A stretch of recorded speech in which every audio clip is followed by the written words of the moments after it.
नमस्कार, मैं हूं आमिर खान और आप देख रहे हैं हमारा बेहद खास कार्यक्रम, जिसमें आज हमारे साथ मौजूद हैं मोटिवेशनल स्पीकर हैं, बिजनेस कोच हैं और ऑथर हैं, जिन्होंने कई सारी किताबें भी लिखी हैं। जी हाँ, मैं जिनकी बात कर रहा हूं ना, वो बहुत बड़ा नाम है दोस्तों। जी हाँ, जिसकी बात की जा रही है, जिनका नाम लिया जा रहा है, वो है भूपेंद्र सिंह राठौर जी। तो जोरदार तालियों से स्वागत करेंगे भूपेंद्र जी का। भूपेंद्र जी, स्वागत है आपका। थैंक यू आमिर भाई, thank you so much. Bhupendra ji, सवाल बहुत सारे हैं। शुरुआत सबसे पहले मेरे आपके सवाल से यही रहेगी कि कभी ऐसा आपके मन में आता होगा कि जो लोगों के सवाल हैं, कहीं ना कहीं आपको वो डराते भी होंगे, चिंतित भी करते होंगे, लोग आपसे सवाल भी करते होंगे। बहुत सारे सवाल मेरे होंगे, लोग भी हमारे साथ मौजूद हैं, इनके भी बहुत सारे सवाल आ जाएं। तो पहला मेरा सवाल आपसे यही है कि जब आपसे कोई सवाल करता है पब्लिक में से, तो आप क्या सोचते हैं उसको लेकर? मैं हमेशा एक ही चीज़ में बिलीव करता हूँ कि जितना क्रिस्टल क्लियर और जितना ट्रांसपेरेंट रहा जाए उतना अच्छा है। और कई बार ऐसा सवाल आता है जिसका उत्तर मुझे नहीं आता, तो मैं कह देता हूँ I am so sorry, I don't know about this. तो मुझे ऐसा लगता है कि मैं कुछ सोचता ही नहीं हूँ उसके पहले। सवाल आ रहा है, वो आप कुछ भी सवाल पूछ सकते हैं, राइट। अगर मुझे उसका उत्तर आता है तो मैं बड़ा कॉन्फिडेंट होता हूँ, अगर उसका उत्तर नहीं आता है तो मैं साफ बोलता हूँ कि I don't know this. So I take it very simply कि भाई सवाल आया है, लेट्स अंडरस्टैंड कि अब इस सवाल का क्या उत्तर देना है और कौन सा बेस्ट पॉसिबल उत्तर इस समय हो सकता है।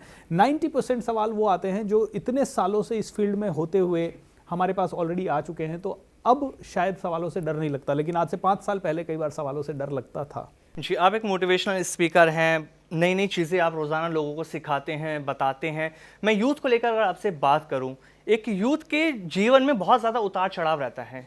वो जीवन में सक्सेस होना चाहता है, पैसा कमाना चाहता है, लेकिन जो एक डर उसके मन में होता है कि मैं कमाना तो चाहता हूँ पैसा, सक्सेस तो होना चाहता हूँ, लेकिन वो कैसे, जो वो कैसे का उसके मन में जो सवाल होता है उसका जवाब उसे नहीं मिल पाता और वो पिछड़ता चला जाता है। ऐसा क्यों होता है? मुझे ऐसा लगता है कि कैसे का आंसर भी उनके पास है आज की डेट में। आज की डेट में युवाओं को आज पैसे कमाने के कितने तरीके हैं।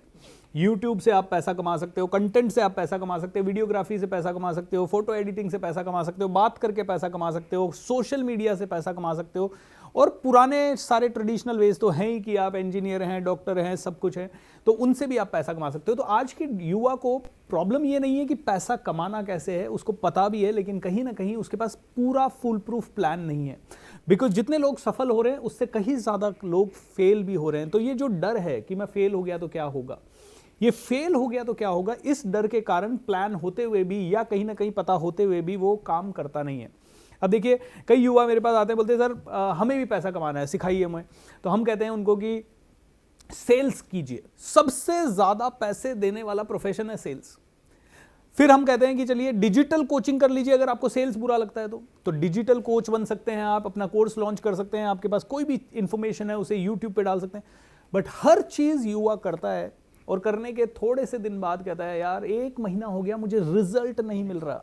और जब 1 महीने में रिजल्ट नहीं होता, वो कहता है ये काम मेरे लिए नहीं है, कोई दूसरी चीज़ बताओ। फिर वो किसी और के पास जाता है जो क्रिप्टो करेंसी सिखा रहा है, फिर वो क्रिप्टो करेंसी में भी आता है, वहाँ पैसा लो। फिर वो किसी और के पास जाता है जो शेयर मार्केट सिखा रहा है, और शेयर मार्केट में भी उसको पैसा नहीं मिल पाता है, क्योंकि हर चीज़ को आई थिंक 5 से 7 साल का समय लगता है। एटलीस्ट 2 साल तो मिनिमम लगेगा ही, जिसमें कि आप में से हर एक इंसान थोड़ा सा पैसा, एक सिग्निफिकेंट 50,000 1 लाख का अमाउंट कर सकते हैं। मैं तो कह रहा हूँ 5 से 10 साल अगर किसी एक चीज़ को पकड़ के किसी ने भी आज की डेट में कर लिया, तो मिनिमम 1 करोड़ रुपया महीना कमाया जा सकता है। इतना पॉसिबिलिटी है। But I don't know why this patience is lacking, why this disbelief. हर चीज़, मैं आपसे पूछूं, क्या टीवी एंकरशिप में पैसा नहीं है? बिल्कुल है। एम आई राइट और रॉन्ग? तभी आप कर रहे हैं। और आप इस लेवल पे कैसे पहुंचे कि आप नेशनल टीवी पे हर रोज एंकरिंग कर रहे हैं? I think it has taken you at least a journey of 10 years, 5 साल, 7 साल, 8 साल, करेक्ट, अराउंड 10 ईयर्स की जर्नी। ये 10 साल का पेशेंस है। पहले दिन आप यहां आते ही 2 महीने में किसी ने आपको इस सीट पे नहीं बिठा दिया, मुझे किसी ने एकदम से इस सीट पे नहीं बिठा दिया। आज 12 साल से ट्रेनिंग के फील्ड में हूँ, रोज फेलियर्स देखे हैं, हर रोज प्रॉब्लम्स देखी हैं, हर रोज चैलेंजेस, कभी फाइनेंशियल चैलेंजेस, कभी टीम छोड़ के चली जाती है, कभी कुछ काम नहीं करता, कभी सेल नहीं होता, कभी सारा पैसा खर्च हो जाता है। ऐसे बहुत लॉसेस भी देखे हैं।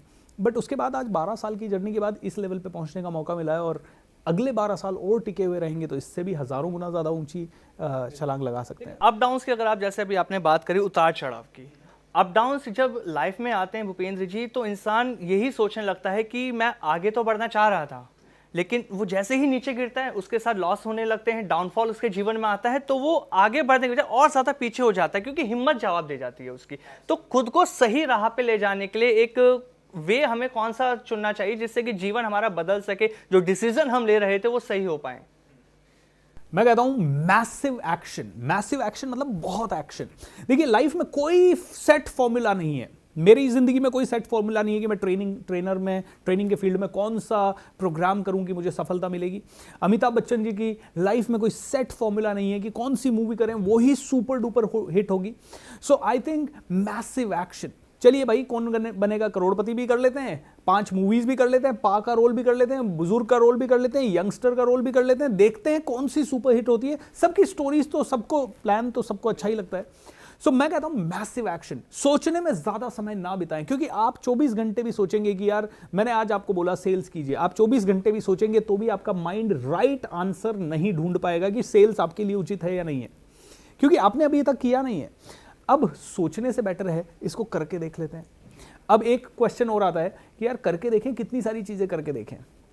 तो मैं कहता हूं आप कौन से फील्ड में आगे बढ़ना चाहते हैं। आप मेडिकल साइंस में आगे बढ़ना चाहते हैं, आप इंजीनियरिंग में आगे बढ़ना चाहते हैं, जिस भी फील्ड में करना चाहते हैं वहां कितने ऑप्शन होंगे। अगर कोई मेरे तरह ट्रेनर बनना चाहता है तो कितने ऑप्शन होंगे। मोटिवेशनल स्पीकिंग एक हो सकता है, 1-to-1 कोचिंग एक हो सकता है, डिजिटल कोचिंग एक हो सकता है, यूट्यूब कोचिंग।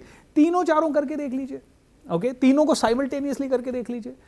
आप कहोगे सर इतना समय नहीं होता। समय हर आदमी के पास होता है। जितना समय आप छोटी सोच में, आलस में, नेगेटिविटी में, जितना समय आप अपने आप को कम समझने में, जितना समय आप रील्स देखने में, यूट्यूब देखने में, टीवी देखने में, या फिर दूसरों के बारे में चुगली करने में, चिंता करने में, जेलसी में बिताते हो, उतना ही समय अगर आप में से किसी ने भी अपनी सफलता में बिता दिया तो आपका हर एक सपना पूरा होगा।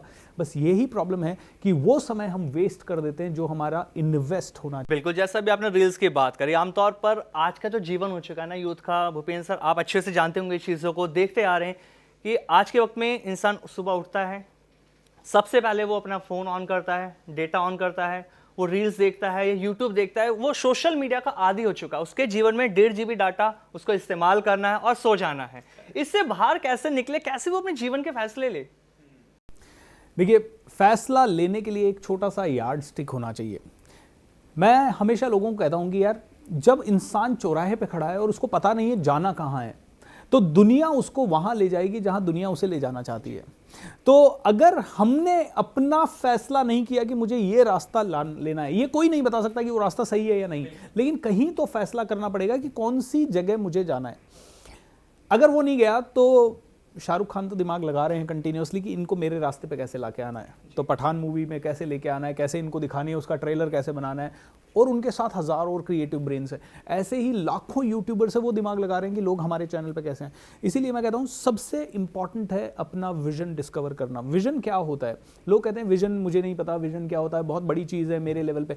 मैं कहता हूँ सिंपल सा हो सकता है। मान लीजिए कोई स्टूडेंट है, वो ये कह सकता है कि यार मुझे इतना अच्छा पढ़ाई करना है कि मैं भारत देश का सबसे पावरफुल नागरिक बनूं। अगर ये विजन भी किसी के पास है तो फिर वो कर पाएगा। विजन देखिए, थोड़ा सा इसके ऊपर इलाबोरेट करूंगा अगर आपकी इजाजत हो तो। हमें पैसा कमाना है, क्यों?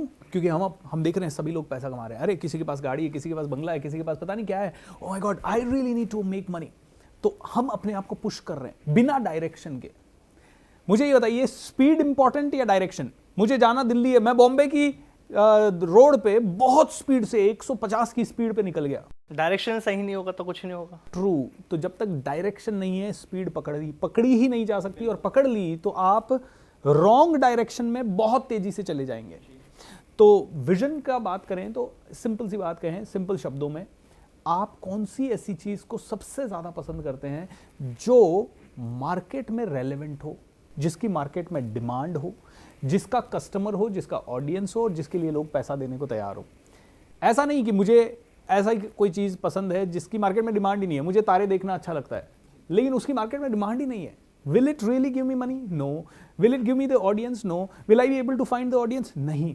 तो इसीलिए ऐसी चीज़ जो आपको बहुत ज़्यादा पसंद हो प्लस मार्केट में रेलेवेंट हो, अगर आपने ये फाइंड आउट कर लिया और फिर उसमें आपने एक बहुत बड़ा गोल बना लिया, जैसे मेरा लक्ष्य है 12 जनवरी 2030 तक मुझे 50 करोड़ लोगों को इंस्पायर करना है।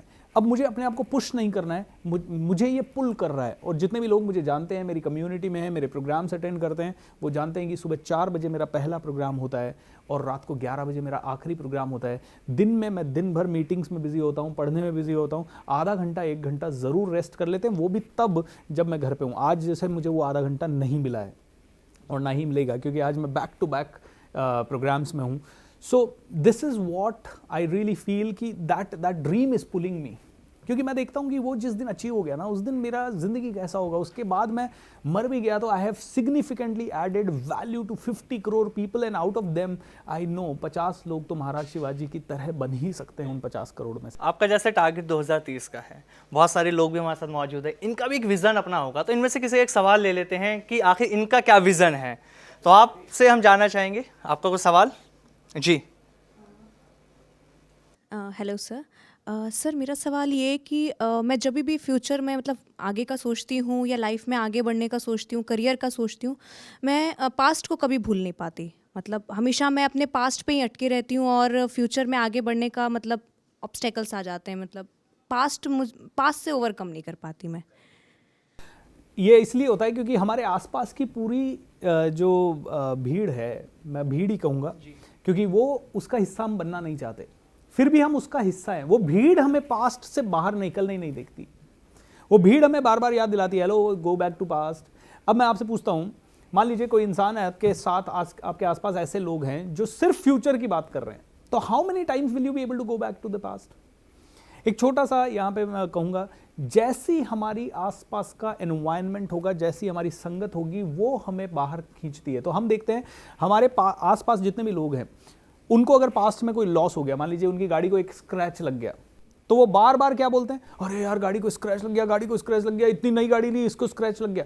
10 दिन बाद भी वो स्क्रैच को देखते हैं तो कहीं ना कहीं उनको दुख होता है। तो हमारे आसपास की जनसंख्या हमें पास्ट में लेके जाती है। इसीलिए हमें ऐसे ग्रुप्स बनाने हैं, ऐसे ग्रुप्स चूज करने हैं, ऐसी संगत, ऐसी आदत और ऐसे गुरु को अपनाना है। संगत, आदत, गुरु, ये 3 बहुत बड़े पिलर हैं जिससे कि आप फ्यूचर में जा पाओगे। मैं यहाँ बैठा हूँ, अगर मेरे पास अच्छी संगत नहीं है, इस समय मेरे पास आप लोगों की संगत है, इस समय मेरे पास आपकी संगत है, तो can I really afford to think about my past right now? No. ये संगत मुझे सिर्फ आपके सवाल से रिलेटेड उत्तर के बारे में सोचने के लिए मजबूर कर रही है। अब इंसान क्या होता है, खाली होता है। खाली है तो माइंड कुछ करेगा, या तो फ्यूचर की सोचेगा या पास्ट की सोचेगा। अगेन मैं वापस से आपको लेके जाता हूं विजन पे। जिस इंसान के पास विजन होता है उसे पास्ट के अंदर जाने का कभी मौका ही नहीं मिलता, because he is so contented and he is so focused. आपने देखा होगा ना, जितने भी ये एथलीट्स हैं, ये लोग डूबे हुए रहते हैं पूरे, उनको सिर्फ एक ही चीज से मतलब है, मेरा गेम, मेरा गेम, मेरा गेम। हमें डूबना पड़ेगा अपने प्रोफेशन में, और जैसे ही आप डूब जाओगे, और डूबोगे कब, जब आप देखोगे कि यार ये मेरा फ्यूचर है।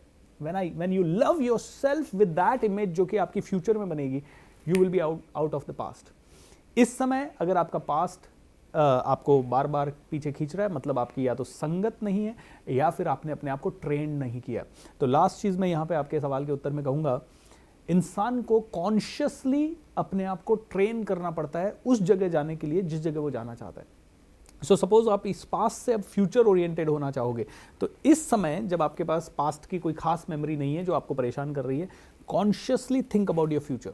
मुझे ऐसा फ्यूचर चाहिए, जैसे मुझे चाहिए फ्यूचर 50 लाख लोगों के सामने मैं हूँ उस दिन, जिस दिन 50 करोड़ लोगों को मैंने इंस्पायर कर दिया। मैंने आराम से 50 लाख लोगों का एक सिंगल वेबिनार किया है। ये 50 लाख की ऑडियंस मेरे पास टीवी पे है, 1 लाख लोगों की ऑडियंस मेरे पास स्टेज पे है। सभी लोग मुझे देखने के लिए आए हुए हैं, मुझसे सुनने के लिए आए हैं, मेरी सक्सेस को सेलिब्रेट करने के लिए आए हैं।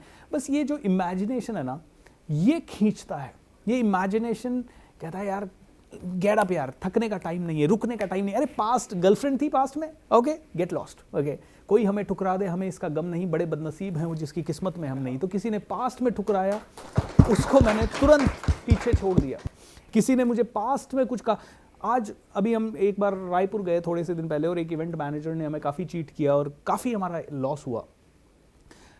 उस समय जब लॉस हो रहा था, मेरी टीम और मेरे को भी बड़ा गुस्सा आ रहा था, क्योंकि हमें पता था कि उसने रॉन्ग कमिटमेंट किया है। लेकिन अंदर ही अंदर यार इससे झगड़ने में 4 दिन चले गए, इसके ऊपर कोर्ट केस करने में 5-7 दिन 10 दिन चले गए, इससे बेटर है इतना ही एनर्जी 4 और प्रोग्राम में डाला तो इससे 4 गुना ज़्यादा प्रॉफिट आ जाएगा। Let's focus on that. ये मैच्योरिटी धीरे धीरे आने लगती है और ये ट्रेनिंग के साथ आने लगती है। जैसी संगत में आप रहोगे, अगर आप यही तरह की टॉक, पावरफुल टॉक आप रोज सुनेंगे, 6 महीने के अंदर आप देखोगे कि आप धीरे धीरे पास्ट में जाना छोड़ देंगे। क्योंकि ये मैंने आपको एक थोड़ा सा बताया कि मेरे को लॉस हुआ और मैंने ऐसे सोचा। जब आपके साथ कोई प्रॉब्लम नहीं है उस समय ऐसा सोचने लगेंगे। जब प्रॉब्लम नहीं है, प्रॉब्लम में नहीं सोच पाओगे आप, क्योंकि युद्ध के अंदर ट्रेनिंग नहीं की जा सकती। युद्ध की तैयारी युद्ध शुरू होने के 10 साल पहले से करनी होती है। तो आज जब सब कुछ अच्छा चल रहा है, consciously think about how will you react in the future, कौन सी चीज़ में कैसे काम करेंगे। एंड कॉन्शियसली जब आप अपने माइंड को ट्रेन करेंगे तो I think you will get the desired results. Bhupendra ji, जैसा भी आपने विज़न को लेकर अपनी बात करी, एक सवाल मेरे जहन में है और बहुत बार मेरे जहन में ये आता भी है। जब आप कभी कहीं बाहर जाते होंगे गाड़ी से, हम रास्ते में रेड लाइट पर रुकते हैं। जब रेड लाइट पर रुकते हैं तो हमें कुछ ऐसे बच्चे भी दिखते हैं जिनके पास खाने के लिए नहीं है, पहनने के लिए नहीं है, रहने के लिए भी जगह नहीं है। वो गाड़ी को शीशे साफ करते हैं या कुछ ऐसे करते हैं, वो करके दिखाते हैं जिसको उन लोग खाने के लिए कुछ मिल जाए या पैसे मिल जाए, अपना पेट पाल सके। तब उनको देखकर आपका विजन क्या कहता है? आपके मन में क्या ख्याल आता है कि ये लोगों की जो दुर्दशा आज है, इनको कैसे सही किया जा सके? मैं हमेशा विचारों पे बात करता हूं और मैं हमेशा कहता हूं कि विचार बनाएं जिंदगी। तो मैंने एक किताब भी लिखी है, master your thoughts to master your life. क्योंकि जब मास्टरी हो जाती है विचारों की तो ही सब कुछ बदल सकता है। तो मेरा ऐसा थॉट है, मेरा विजन जो कहता है, मेरा विजन ये नहीं कहता कि मैं 4 बच्चों की उनकी हेल्प कर दूं। हमें अगर हेल्प करनी है तो करनी है, लेकिन मैं क्या कर पाऊंगा उनके लिए? 100 रुपए दे पाऊंगा, 1000 रुपए दे पाऊंगा, 500 दे पाऊंगा, 5000 दे पाऊंगा। That is the only thing which I can do in that moment. तो मैं अलग तरह से सोचता हूं कि जब मेरे सामने 3000 लोग, 30,000 लोग, 50,000 लोग बैठे रहते हैं, जब मैं अपने वेबिनार्स करता हूं, सेमिनार्स करता हूं, तो मेरा थॉट है ये 50,000 लोगों का दिमाग चेंज कर दो, ताकि ये 50,000 लोगों का माइंड और थिंकिंग अगर चेंज हो गई तो भारत के ऐसे करोड़ों बच्चों का माइंड और थिंकिंग चेंज हो जाएगा। So I always believe one person thinking something different can change the whole community and the whole globe. और अगर आप देखें तो Swami Vivekananda, one single person, बहुत सारे विचार और हज़ारों लोगों को उन्होंने प्रेरित कर दिया। ऐसे ही अब्दुल कलाम साहब, वन सिंगल पर्सन, उनके ज़बरदस्त पावरफुल विचार, एंड उन्होंने पूरे देश को प्रभावित किया और दुनिया को प्रभावित किया। थोड़े दिन पहले मैं एक वीडियो देख रहा था अब्दुल कलाम साहब का। उनसे एक छोटे से स्कूल के बच्चे ने पूछा, कलाम साहब आपके हिसाब से भारत की सबसे बड़ी स्ट्रेंथ और सबसे बड़ी वीकनेस क्या है? तो कलाम साहब ने कहा, भारत की सबसे बड़ी स्ट्रेंथ है वो सारे बच्चे जो इस समय स्कूलों में हैं, युवा हैं, एनर्जेटिक हैं, आइडियाज हैं, न्यू टेक्नोलॉजीज हैं, best of the best things हैं। और ये जो सिग्नल पे बच्चे दिख रहे हैं ये भी उन्हीं का हिस्सा है। लेकिन ये सिग्नल वाले बच्चों तक वो एजुकेशन पहुंचानी पड़ेगी युवाओं को। अब भारत का सबसे बड़ा दुर्भाग्य क्या है? दुर्भाग्य ये है कि यूथ विदाउट विजन, ये मेरे शब्द नहीं है, ये डॉक्टर अब्दुल कलाम साहब के शब्द हैं, यूथ विदाउट विजन। तो मैं तो जब भी इस तरह के बच्चों को देखता हूं, मैं ये कहता हूं मेरा विजन मुझे और सॉलिड होता हुआ दिखता है, क्योंकि मैं जानता हूं कि मैं इंडिविजुअली इन 5 बच्चों को हेल्प कर पाऊंगा, लेकिन मेरा लक्ष्य है कि मरने से पहले कम से कम 50 करोड़ लोगों तक मैं विजन के बारे में बात पहुंचाऊं, और उनमें से अगर 50 लोग भी पावरफुल बन गए अब्दुल कलाम साहब की तरह, तो I am sure this country and this world will become a better place to live in. चलिए एक और सवाल हम लेते हैं, हमारे बीच में बहुत सारे लोग मौजूद हैं जी। किसी का सवाल? और सर मेरा ये सवाल है कि मुझे हर किसी की बात का बहुत जल्दी बुरा लग जाता है और मैं ओवर थिंक करने लग जाती हूँ। तो मैम कह रही हैं कि उनको जल्दी से बुरा लग जाता है, बिल्कुल, है ना? तो मैं आपसे पूछना चाहता हूँ कि मान लीजिए मैं इस समय आपकी बात का, किसी बात का आपने कुछ कहा और उस बात का मैं बहुत बुरा मान लूँ, तो मुझे ये बताइए कि मेरे इंपॉर्टेंट बहुमूल्य टाइम जिससे कि मैं करोड़ों कमा सकता हूँ, वो समय मैं किसको दे रहा हूँ? सर बुरा कहने, जो बुरा कहने वाले को, जिसके कारण बुरा लग रहा है ना। तो अब मैं आपसे पूछना चाहता हूँ, पहला क्वेश्चन आपसे, do you love yourself? Yes sir. क्या आप अपने मम्मी पापा को प्यार करना चाहते हो? करते हो मतलब? ऑलराइट। उनके सपने पूरे करना चाहते हो? हाँ sir. Do you really feel कि आपके अंदर वो पोटेंशियल है? हाँ सर। सब कुछ है? हाँ सर। लगता है आप बहुत बड़ा कर सकते हो? हाँ सर। भूख है बड़ा करने की? यस सर है। और जो आप बोल रहे हो वो सच है? नहीं सर। तो आपने कहा, आपसे मैंने पूछा मम्मी पापा से प्यार करते हो, अपने आप से प्यार करते हो, भूख है, और आपने खुद ने कहा सच नहीं है। आई मीन सर देखिए, मम्मी यही पापा होता से तो प्यार हाँ, है, मम्मी पापा खुद से से भी करते है। हैं तो करते हैं। प्यार का मतलब क्या होता है समझा है आपने कभी? मैं मेरे बेटे से प्यार करूं और मेरा बेटा कहे पापा मुझे लंदन में पढ़ना है, ऑलराइट, मैं कहूं बेटा नहीं, तेरे पापा अभी बिजी हैं, पड़ोसी ने कुछ कह दिया उसके लिए बुरा मानने में बिजी हैं। Alright, now do I really love my kid? Let me ask you this.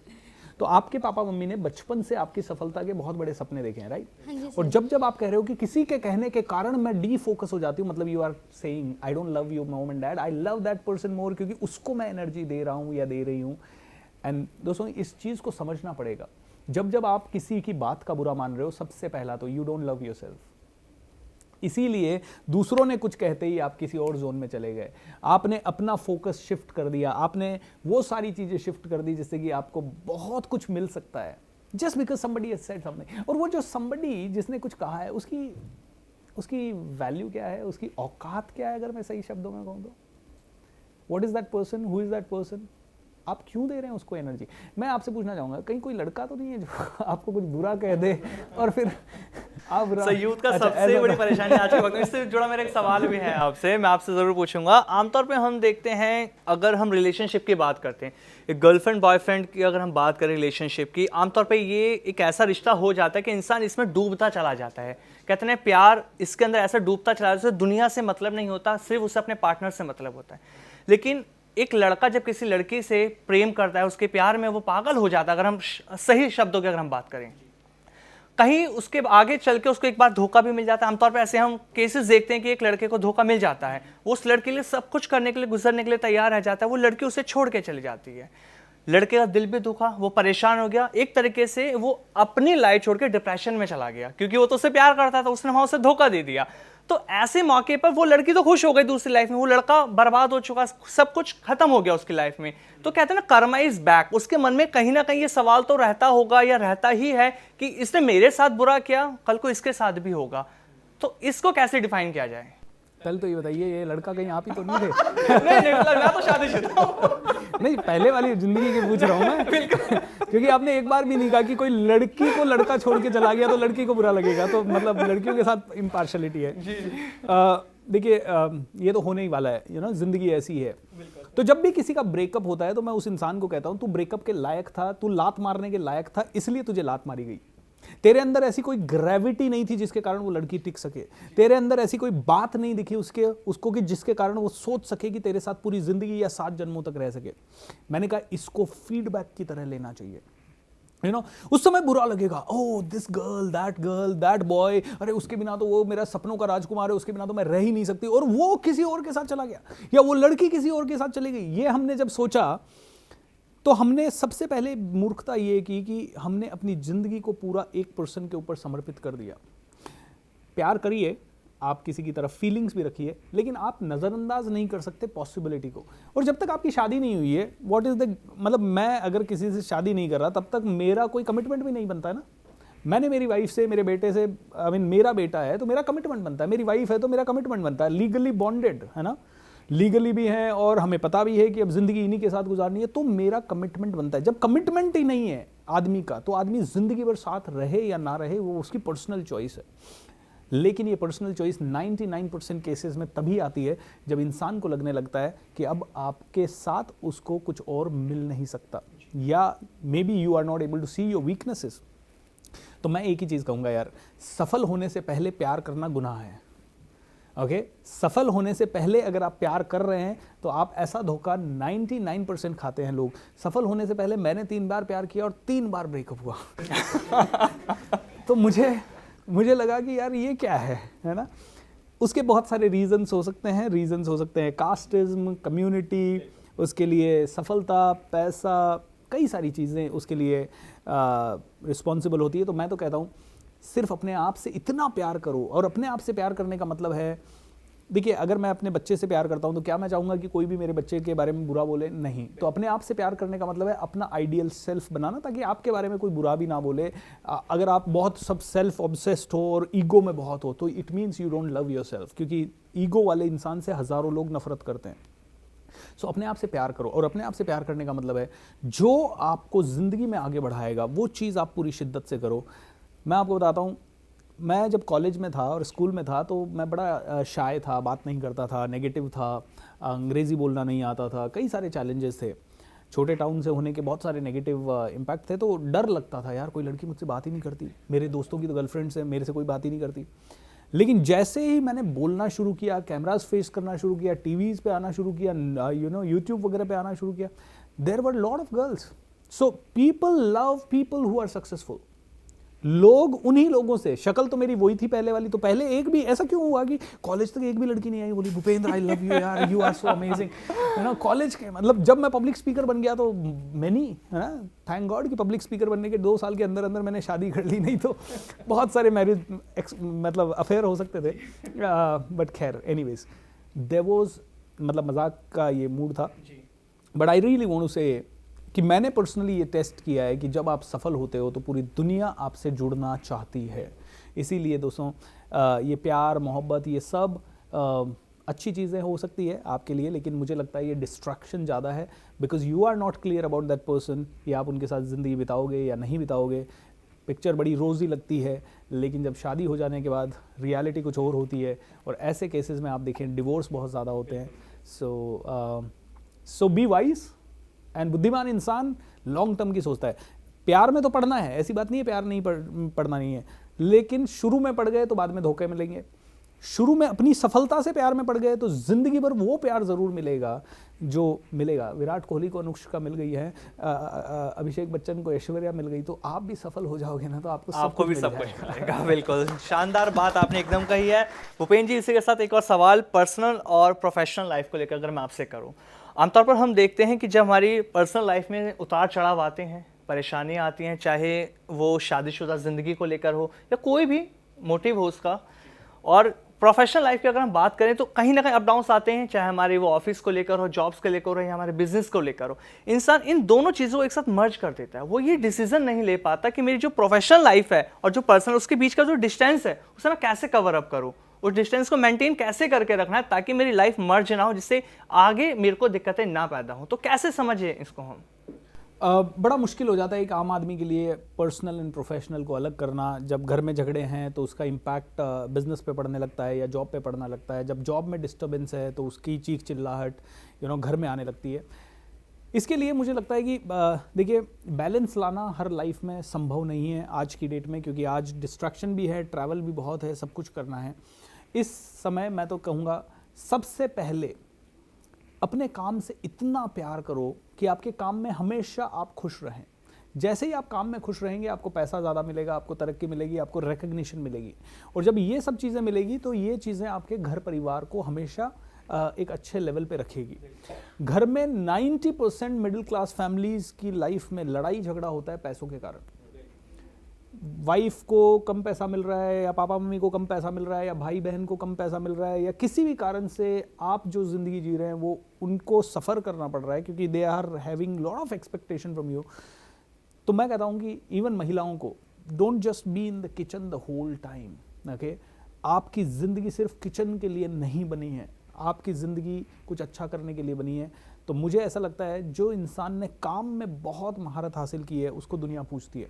तो अब लास्ट में आपका सवाल कि इन दोनों के बीच में अगर गड़बड़ हो रही है तो इसको कैसे मैच्योरली हैंडल करें, मुझे लगता है ये मैच्योरिटी स्पिरिचुअलिटी से ही आ सकती है।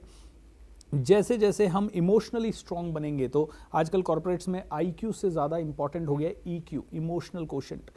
तो मैं कहता हूँ कि हर सिचुएशन को इमोशनली ना लें, प्रैक्टिकली देखें, और प्रैक्टिकली ये देखें कि भाई अभी वाइफ गुस्सा है, ऑलराइट, क्या करना चाहिए, भाई मेरी वाइफ गुस्सा है, मेरे को मैं टाइम नहीं दे रहा हूँ, और कई टेंशन, बैठ जाओ थोड़ी सी देर, सुन लो, गुस्सा आ गया, सारा बड़बड़ हो गया, फिर शांत हो गई, फिर कह दो I love you and then सब ठीक हो जाता और फिर एक आइसक्रीम खाने चले जाओ, साथ में डिनर करने चले जाओ, and so many things. And ऐसे ही अगर वर्क में बहुत कुछ मुश्किल हो रहा है तो फिर उस समय 4 कलीग्स को बिठाओ और साथ बोलो, यार भाई साहब मेरे को बहुत दिक्कत हो रही है, मुझे काम सच में दिल से करना है, but I don't know how to manage it, can you please help me. Ask for help.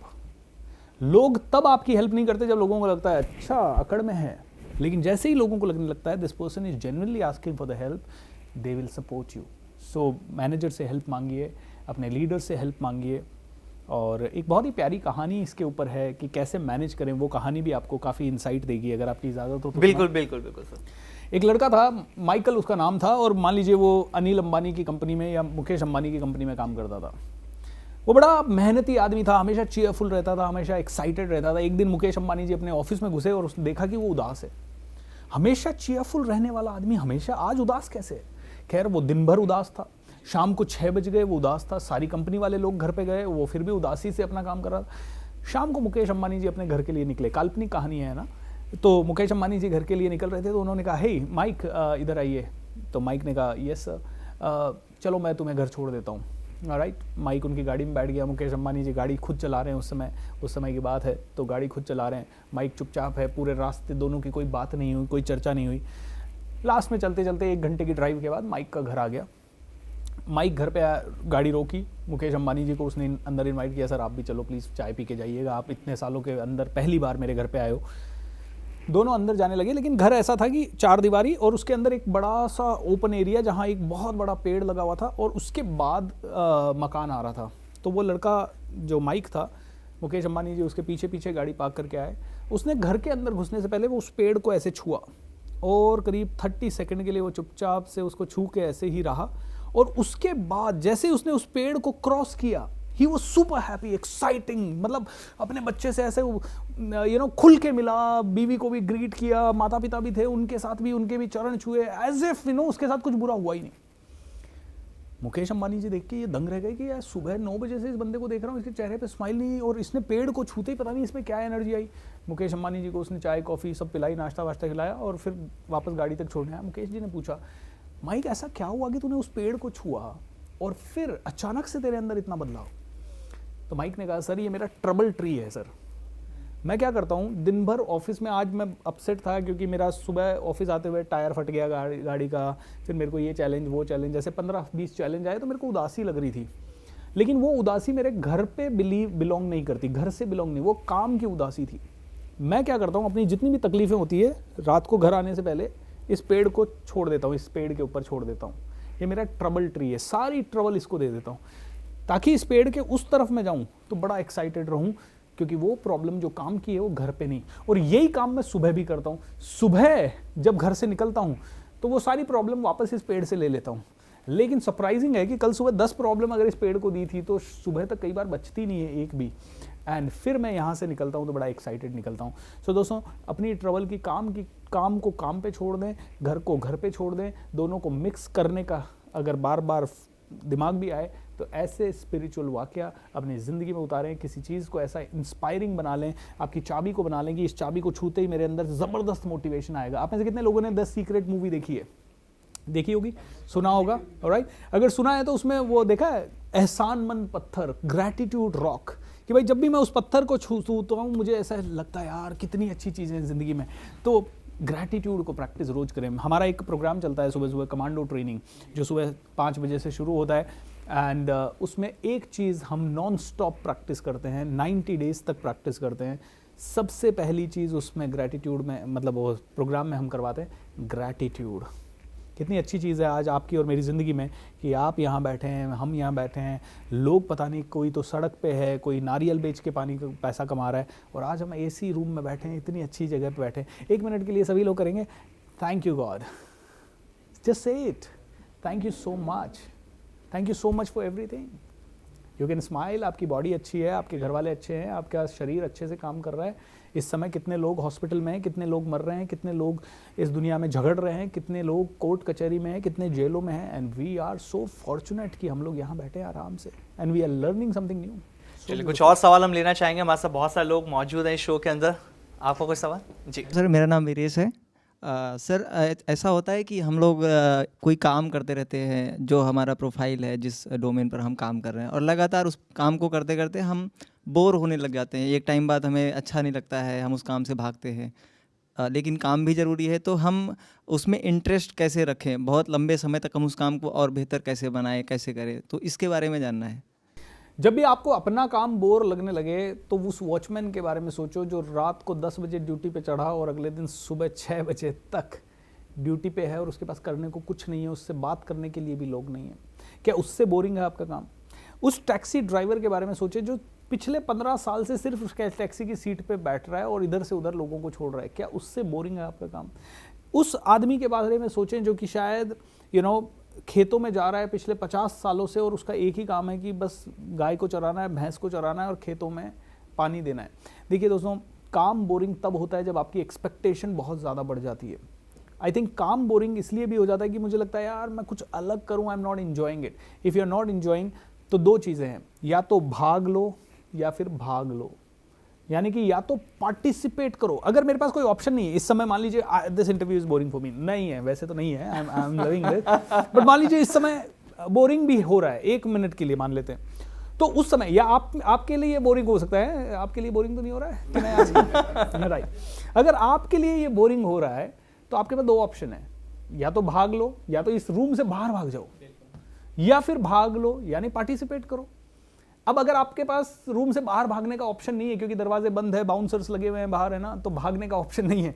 जब भागने का ऑप्शन नहीं है तो might as well learn to enjoy this. इस समय मत सोचिए आपके घर में क्या चल रहा है, आपकी बीवी के साथ क्या चल रहा है, बेटे के साथ क्या चल रहा है, हस्बैंड के साथ क्या चल रहा है, या आपका बॉयफ्रेंड क्या कर रहा है, या बॉस क्या कहने वाला है। इस समय उन चीज़ों के बारे में सोच के कोई मतलब नहीं है, because that is going to take you towards the growth. हो सकता है मेरे इस पूरे कॉन्वर्सेशन में या हमारे इस पूरे कॉन्वर्सेशन में एक थॉट ऐसा आपको मिल जाए, अगर आपने अटेंशन दिया तो, जो कि आपकी जिंदगी को पूरी तरह से बदल दे।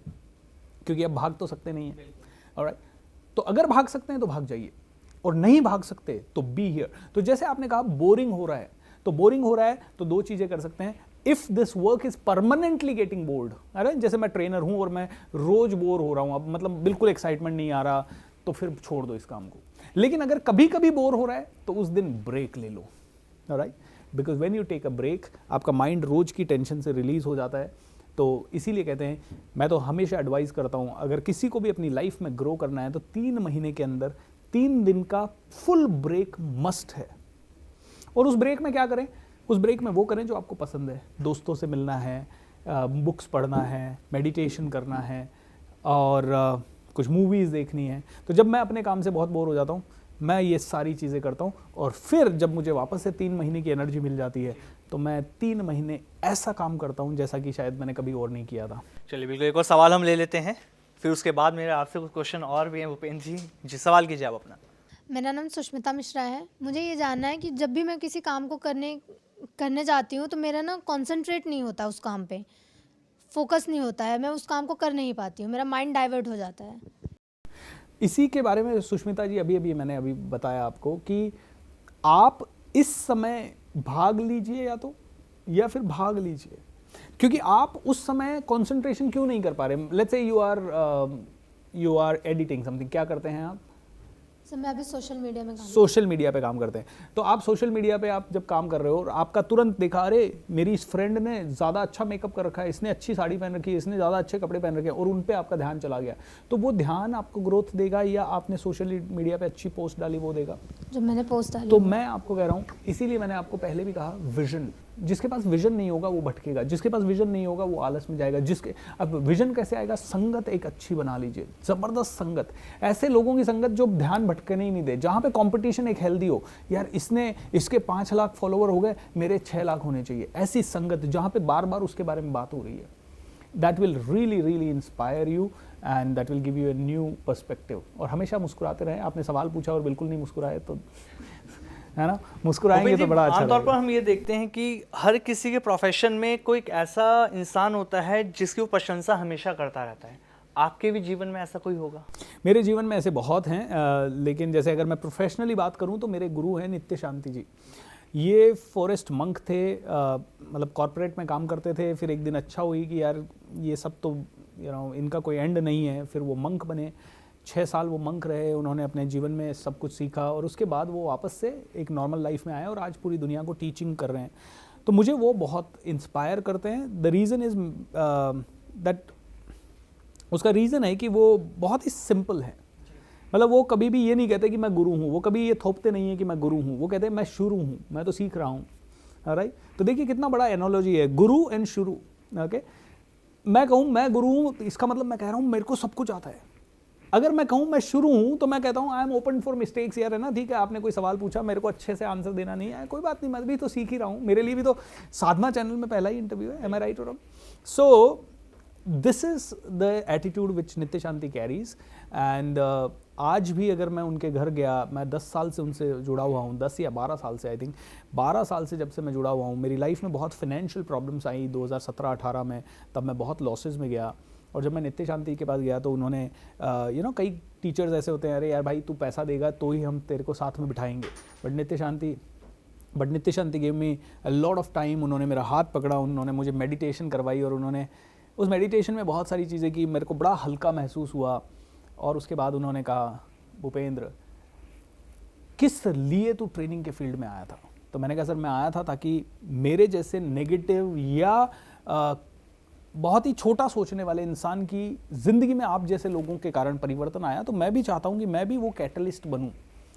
तो बोले क्या पहला थॉट था? मैंने कहा पहला थॉट था कि मैं ट्रेनिंग में आऊँगा और मैं कम से कम पैसों में या फ्री में ज़्यादा से ज़्यादा लोगों को इंस्पायर करूँगा।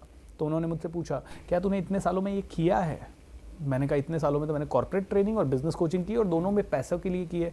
मैंने कहा सर मैंने शुरू किया था फ्री में, कोई सुनता ही नहीं था, तो मैं पैसों की तरफ शिफ्ट हो गया। बोले अब तेरा जो ओरिजिनल थॉट था वो करना शुरू कर। और ये बोलते समय उन्होंने एक लाइन कही, जब आप दुनिया को सेल्फलेसली सपोर्ट करते हो तो पूरा ब्रह्मांड आपको एंडलेसली सपोर्ट करता है। तो जैसे ये एक लाइन नित्य शांति ने कही, मैंने इसको पकड़ लिया, और फिर हमने अपना सबसे बड़ा show the magic of thinking rich हमारे यूट्यूब चैनल पे लॉन्च किया। 1 करोड़ लोगों ने उसको देखा, and this was a game changer for me. इतने सारे लोग ऑल ऑफ अ सडन हमारे पेड प्रोग्राम्स में भी आने लगे। जब हमने फ्री में दुनिया को देने लगा बिना किसी इंटेंशन के, तो हमारे पास बहुत बहुत वैल्यू वापस मिलने लगी। तो नित्य शांति ने professionally, personally I love my father, क्योंकि मेरे पापा ने मुझे सपने देखना सिखाया। ओके मम्मी तो सबकी प्यारी होती हैं, मम्मी ने वो सारी चीज़ें की जो कि एक मदर करती हैं, बट पिताजी ने मेरे सपने देखना मुझे सिखाया। आज भी मुझे याद है, इसी दिल्ली शहर में सबसे पहले मैं मेरे पिताजी के साथ आया था 2002 में, और जब आया था तो हमारी my father used to earn उस समय शायद 3-4 हज़ार रुपये, तो हम लोग कोई बहुत अच्छी फैमिली से नहीं है, लेकिन उसके बावजूद भी मेरे फादर मुझे ली मेरिडियन होटल घुमाने के लिए ले गए। और जब मैंने पहली बार 5 स्टार होटल देखी, ओह my God this is so nice, and डर भी गया था कि पापा अरे यहाँ तो बहुत बिल आएगा, अपन यहाँ कहाँ से खाएंगे पिएंगे, ये तो बिल्कुल। पापा ने कहा बेटा चल मेरे साथ, और उन्होंने रूम्स खुलवा के मुझे दिखाए, रेस्टोरेंट्स दिखाए, जिम दिखाए, स्विमिंग पूल दिखाए। मेरे माइंड में सपने पनपने लगे।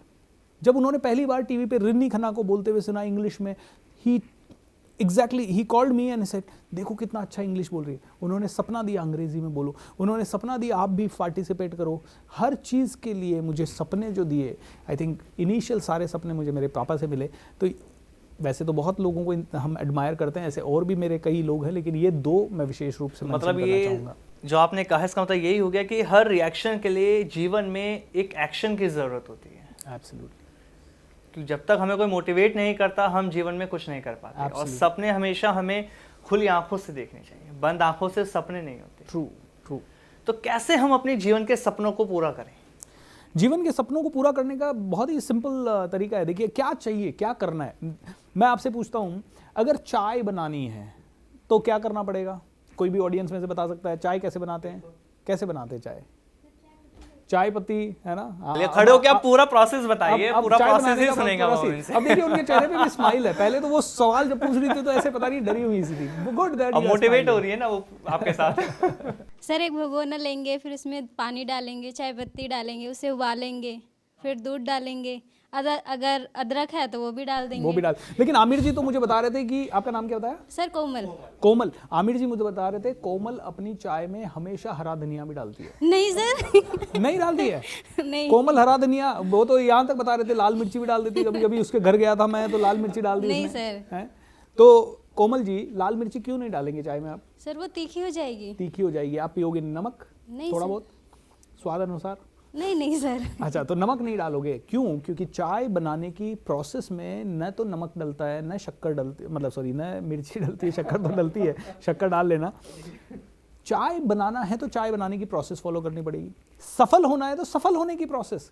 हम गलत चीज़ों को फॉलो करके सही रिजल्ट एक्सपेक्ट करें, ये गलत हो गया ना। आलस के साथ हाई इनकम कैसे आएगी? अब जैसे कितने लोग ऐसे हैं यहाँ पे जो 1 करोड़ रुपया महीना कमाना चाहते हैं? ऑलमोस्ट सभी लोग, है ना? आपको मिलेगा तो मुझे दे दोगे 1 करोड़ या खुद ही रखोगे?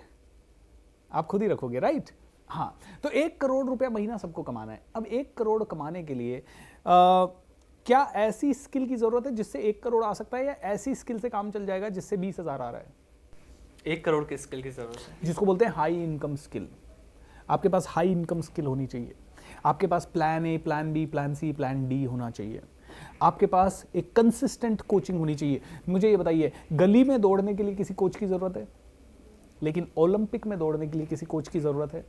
101%। क्यों होता है कि ये best of the athletes, best of the people on the planet, they always have continuous training. मैं कहता हूं कंटिन्यू ट्रेन कीजिए, और इस बारे में ट्रेन कीजिए। अब जब तक आप 1 करोड़ रुपए महीना ना कमा लेना, रोज अपने आप को ट्रेन कीजिए how to earn 1 crore rupees month. फिर मान लीजिए आपने एक छोटी सी स्किल आइडेंटिफाई कर ली कि शेयर मार्केट से कमाया जा सकता है, या फिर ट्रेनिंग से कमाया जा सकता है, सेलिंग से कमाया जा सकता है, ऑनलाइन कोर्सेज क्रिएट करके कमाया जा सकता है, मीडिया में कोई और पर्टिकुलर एरिया है जहां से कमाया जा सकता है। उस एरिया पे मास कम्युनिकेशन या जो भी है, उस पर अपनी पूरी ऊर्जा और ताकत लगा दीजिए और उसकी प्रोसेस फॉलो कीजिए। Alright, so if you want to become a supreme court lawyer, तो उसकी प्रोसेस क्या है? उसकी प्रोसेस है आर्ग्यूमेंट्स करना, ज़्यादा से ज़्यादा कोर्ट में जाना, ज़्यादा से ज़्यादा केसेस को पढ़ना और अपने आप को हाई प्रोफाइल केसेस में इंगेज करना। और जब आप ये सब करेंगे तो आप सुप्रीम कोर्ट के लॉयर बन जाएंगे। बट देन डाउट के साथ शुरू करता है आदमी। तो मेरे साथ बोलिए, 1% डाउट, 100% डाउट। 1% आपने अगर अपने ऊपर डाउट किया, नहीं यार 1 करोड़ 1 महीने का तो बहुत मुश्किल है, तो बस मुश्किल है। अगर आपने कहा फॉर्मूला भी तो बताते हैं 3 साल में मिलियनियर बनने 3 साल में मिलियनियर बनने का। यस, उसमें फॉर्मूला मैं यही कहता हूं, पहला है हाई इनकम स्किल। तो मैं सेल्स को एडवोकेट करता हूं। सेल्स में अभी 2 दिन पहले मेरा एक प्रोग्राम चल रहा था और मैं सेल्स का एक बहुत हाई प्रोफाइल प्रोग्राम लेता हूं। वहां पे 2 मेरे स्टूडेंट्स ने, जो कि सिर्फ आई थिंक 3 महीने पहले, 1 नवंबर में ही वो बैच चालू हुआ था, 1 नवंबर पे मेरे पास आए और आज हम बैठे हैं जनवरी एंड में। तो नवंबर, दिसंबर, जनवरी, 3 महीने के अंदर एक शैलेंद्र करके हमारे स्टूडेंट है रायपुर से, जो कि प्रॉपर्टी डीलिंग का बिजनेस करते हैं। उन्होंने उसके पहले का परफॉर्मेंस और ये 3 महीने का परफॉर्मेंस ज़मीन आसमान का अंतर उन्होंने शेयर किया कि सर मैंने इन 3 महीनों में 3 दिन दिमाग लगा के एक रोजगार मेला, मतलब होम मेला या घर बेचने का मेला लगाया। 3 दिन में सर मैंने 30 करोड़ रुपए की प्रॉपर्टीज बेची। He is a property agent, he is not a builder. उसने 3-4 बिल्डर से टाइप किया और बोलते 3 सिंगल दिन में हमने 30 करोड़ की प्रॉपर्टी बेची और हम 3 लोगों ने मिलकर बेची। तो 30 लाख मुझे मिलेगा, 30 लाख उसे मिलेगा, 30 लाख उसे मिलेगा। 1 करोड़ महीना जब मैं कह रहा हूं, ऐसे ही हमारे एक और पार्टिसिपेंट है संतोष, उन्होंने 9 प्रॉपर्टीज एक सिंगल डे में बेची, एंड वो भी अगेन ऐसा कुछ करके, and he earned around 4 lakh to 5 lakh rupees in 1 single day. Sales को मैं एडवोकेट करता हूं, तो मैं कहता हूं high income skill, high income skill के साथ मिलियनेयर माइंडसेट। मिलियनेयर माइंडसेट मतलब, एक बात बताइए, एक मिडिल क्लास फैमिली में दिन रात सिखाया जाता है बचाओ बचाओ बचाओ। क्या बचाओ? पैसा बचाओ, पैसा बचाओ। अरे भैया वो बिजली, वो लट्टू क्यों जल रहा है, वो बल्ब क्यों जल रहा है, अरे वो बाथरूम में लाइट क्यों जल रही है, अरे वो एसी क्यों छूट गया, अरे वो आमतौर पर ये सबके जीवन में हो रहा है, हमारे सबके। मुझे ये बताइए, बिजली का मैं पैसा बचा के, मतलब बचाना चाहिए बिजली, पानी भी बचाना चाहिए, लेकिन हमारा फोकस सिर्फ बचाने पे हो गया है। अरे एक काम करते हैं, ऑटो का पैसा बचा लेते हैं, अरे टैक्सी का बचा लेते हैं। बचाने के माइंडसेट से ज़्यादा ज़रूरी है कमाने का माइंडसेट। और हमारे घर में कोई नहीं कहता है कोई बात नहीं, ये 10 रुपये जा रहा है ना, कोई बात नहीं, कमाओ कमाओ। रिच माइंडसेट के लोग हमेशा कहते हैं कमाओ कमाओ कमाओ, एंड पुअर माइंडसेट के लोग हमेशा कहते हैं बचाओ बचाओ बचाओ। बचा के कोई एक बंदा बिलियनर बना तो बता दीजिए। कमाने के माइंडसेट को अपने अंदर लाइए। तो ये है मिलियनेयर माइंडसेट। और तीसरी चीज़ कहूँगा कॉमन सेंस। चाय बनाने का प्रोसेस है तो क्या चाय बनेगी, और अगर सफलता का प्रोसेस है तो सफलता बन आएगी। That's it. बिल्कुल, चलिए कोई सवाल हम लेंगे। बहुत शानदार बात आपके साथ चल रही है चर्चा, बहुत अच्छी बातें आप बता रहे हैं। कुछ एक और सवाल हम ले लेते हैं पहले Bhupendra ji. Hello sir. Sir जब हम ये वर्ड यूज़ करते हैं ना मोटिवेशनल स्पीकर, तो इफ़ हम नॉट रॉन्ग सबके दिमाग में एक इमेज बनती है कि एक आदमी हमारे सामने होगा जिसका ऑरा कुछ ऐसा है जो मेरी थॉट प्रोसेस चेंज कर देगा, वो कुछ ऐसा इम्प्लांट करेगा या कुछ मेरे दिमाग में आइडिया प्लान कर जाएगा जिससे मैं फर्दर ग्रो करूँ, मैं फर्दर डेवलप करूँ।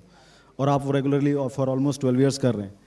तो इन 12 सालों के बाद आज अब आप यहाँ जब बैठे हुए हो तो मैं सिर्फ इतना पूछना चाहता हूँ, बीइंग अ मोटिवेशनल स्पीकर सबसे टफ क्या है अब आपके लिए? बहुत शानदार सवाल। बहुत ही बढ़िया सवाल। ये सवाल किसी ने आज तक पूछा नहीं है, बट मैं कहूँगा सबसे टफ है कंसिस्टेंसी। ऑलराइट, बाकी सब चीज़ें हो जाती है।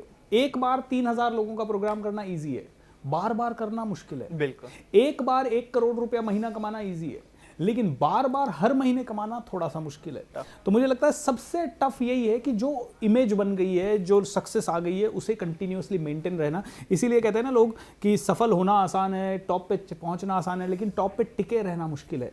एक तो आपको टिके हुए भी रहना है और उसके बाद उस टॉप को और बढ़ाना भी है, राइट? क्योंकि आप जितना भी टॉप पे पहुंच जाए, आपसे ऊपर कोई ना कोई है।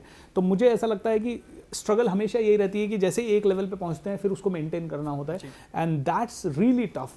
क्योंकि उसमें चैलेंज हमें बताता हूँ, जैसे मान लीजिए मेरी टीम से जो सोशल मीडिया हैंडल कर रहे हैं, मैं यूट्यूब चैनल मेरा अच्छा चल रहा था और अचानक से उस पर्सन ने छोड़ दिया। अब मेरी ग्रोथ यूट्यूब की थोड़े से दिन, अब नया आदमी ढूंढना, वो रुकना, उसको ट्रेन करना, मेरे साथ तालमेल होना, उसमें 3 महीना और लग रहा है।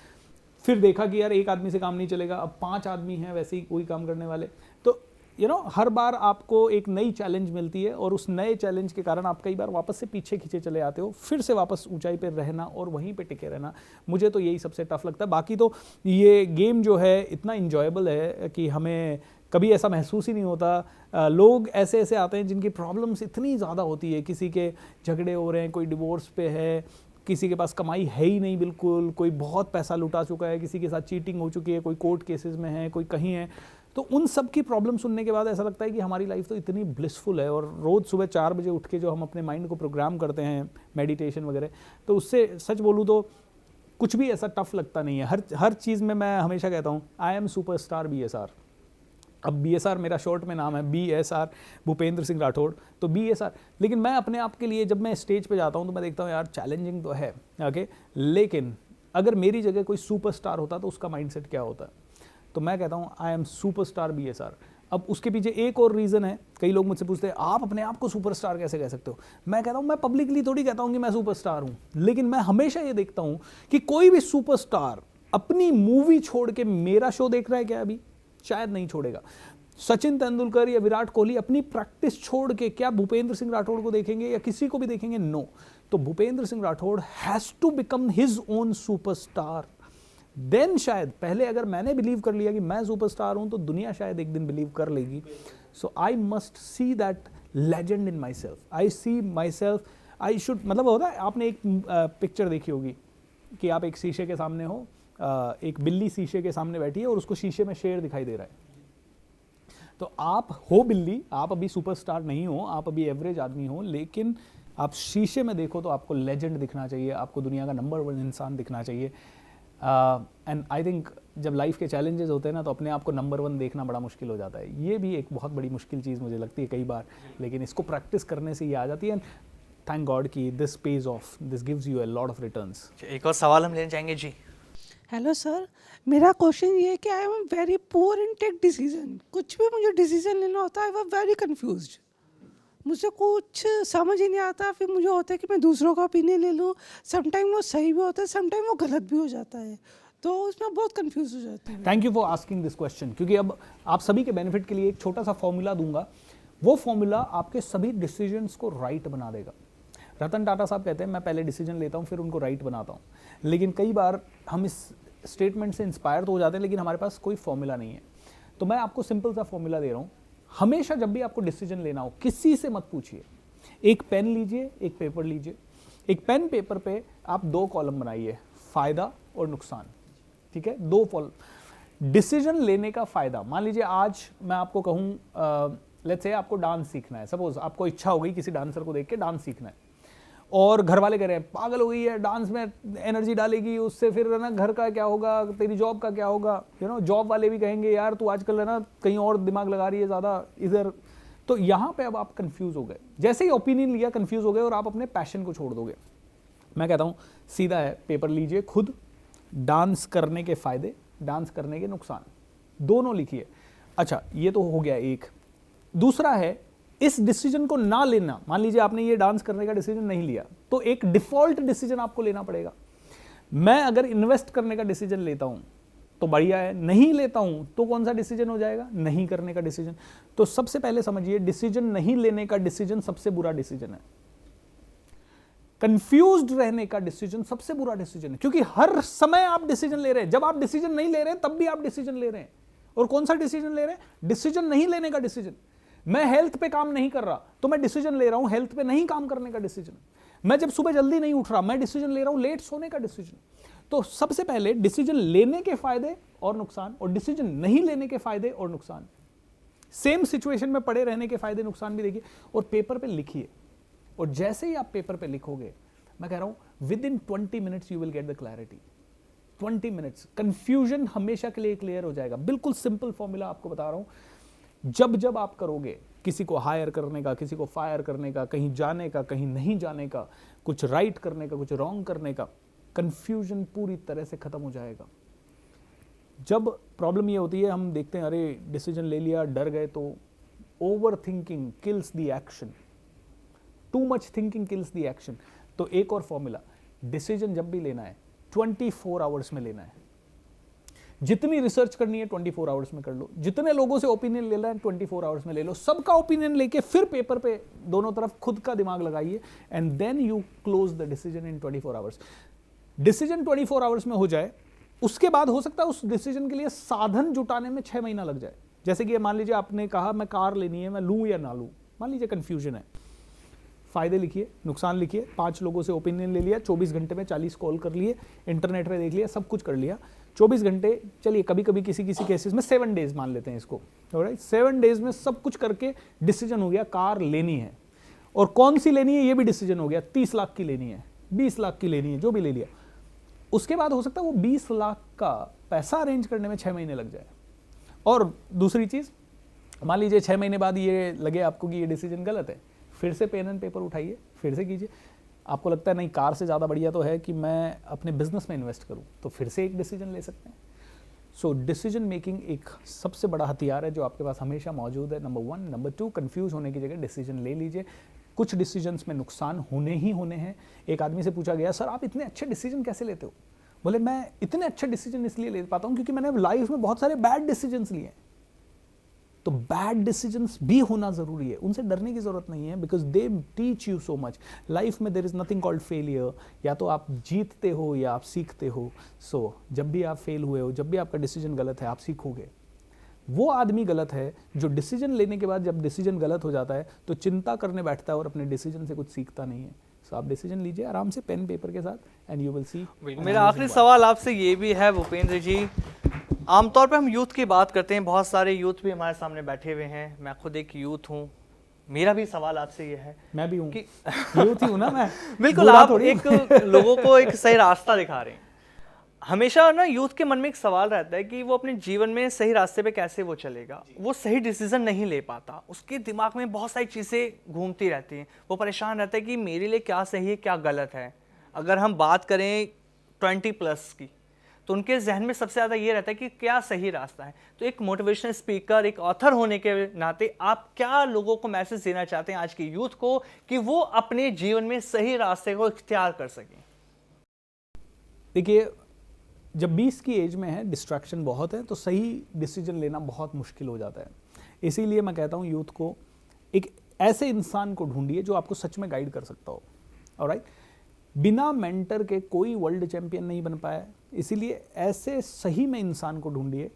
खुद के ऊपर बिलीव उतना भी मत कीजिए। खुद के ऊपर विश्वास कहाँ होना चाहिए कि आई कैन डू एवरीथिंग। मैंने सोच लिया मैं बिलियन कमा सकता हूँ तो मैं बिलियन कमा सकता हूँ, ये विश्वास खुद पे ऊपर रखिए। बट वो बिलियन कमाने का रास्ता मुझे अगर धीरू भाई अंबानी दिखा सकते हैं तो धीरू भाई अंबानी के पास जाना है, क्योंकि जिसने करोड़ कमाया है या जिसने बिलियन कमाया है या जिसने अपनी जिंदगी में टॉप पे पहुंचा है, उसको थोड़ा तो कुछ पता होता है। आज अगर कोई मुझसे पूछे कि ट्रेनर कैसे बनना है, तो मैंने अपनी ट्रेनर बनने की जर्नी में जो जो खोया है और जो जो पाया है और जो जो सीखा है मैं बता सकता हूँ उसको।